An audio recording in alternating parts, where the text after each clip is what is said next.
enjoy the food, guys. Before I go to my trip,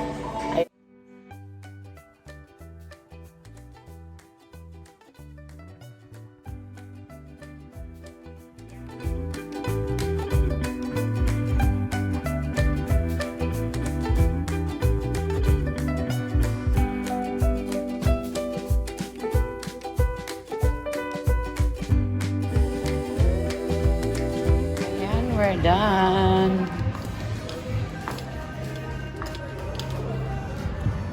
Whoa.